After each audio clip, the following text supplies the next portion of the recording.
బీసీలకు 42% రిజర్వేషన్ ఇస్తామని చెప్పిండ్రు. చట్టబద్ధతో రిజర్వేషన్ ఇచ్చి కల్పిస్తాం, ఎలక్షన్ పెడతామన్నారు. 6 నెలలు పెడతామన్నారు.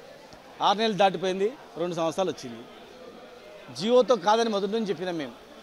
అనేక రాష్ట్రాల్లో జియో ఇచ్చిండ్రు, కొట్టేసిందని. మేము చెప్పిన ప్రకారమే జియో ఇచ్చిండ్రు, కొట్టేసిండ్రు. హైకోర్టులో కొట్టేసిండ్రు, సుప్రీంకోర్టులో కొట్టేసిండ్రు. వేసిన కూడా ఎవరైనా అంటే గతంలో మేము ఇచ్చినప్పుడు జియో ఇచ్చినప్పుడు ఎవరైతే వేసిండ్రో వాళ్ళే వేసిండ్రు. అంటే ఎక్కడి న్యాయం చెప్పండి? అత్యధిక జనాభా గల ఓట్లు ఇవి.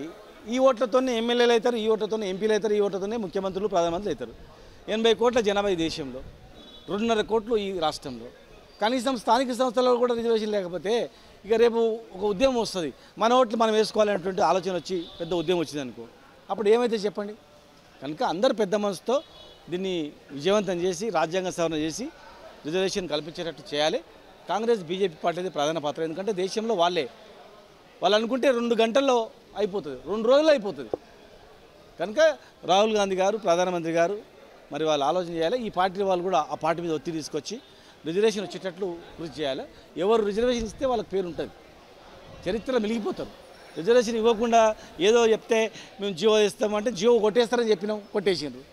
వేసింది వాళ్ళే, జియో ఇచ్చింది వాళ్ళే, మొత్తం వాళ్ళే కొట్టేసారు.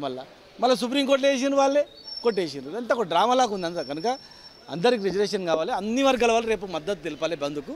కుల సంఘాలు కానీ, ఉద్యోగ సంఘాలు కానీ, ప్రజా సంఘాలు కానీ, పార్టీలు కానీ, వ్యాపారస్తులు కానీ, స్కూల్ యజమానులు కానీ అందరూ మద్దతు తెలపాలి. మద్దతు తెలిపిన తర్వాత ఈ బంద్ సక్సెస్ అయిన తర్వాత నెక్స్ట్ కార్యాచరణ అనేది అందరం కూర్చొని మాట్లాడుతాం. జాతీయ స్థాయిలో బీసీ నేతగా మీరు అనేక రాష్ట్రాల్లో పర్యటిస్తున్నారు.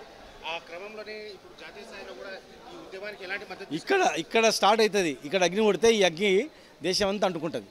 కనుక దేశవ్యాప్తంగా కూడా స్థానిక సంస్థలలో ఇవ్వాలి, చట్టసభలలో కూడా రిజర్వేషన్ ఇవ్వాలనేటువంటి డిమాండ్తో పోతుంది. ఇది ఇవ్వకపోతే ఏమవుతుందంటే ఇంకా చట్టసభల్లో కావాలి. మరి చట్టసభలలో కూడా ఇప్పుడు వాళ్ళు బీఫామ్లు ఇస్తామంటారు.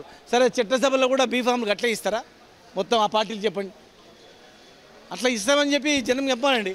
42%, 60% జనాభా ఉన్న వాళ్ళకు 50% ఎమ్మెల్యేలుగా, ఎంపీలుగా మేము కూడా ఇస్తామని చెప్పండి. మేమే మా బాధ్యత, ఎవరు ఏ కూడా చూస్తామని చెప్పి. కనుక అదంతా కుదరదు. స్టాండిటీ ఉండదానికి చట్టబద్ధత కల్పించాలి.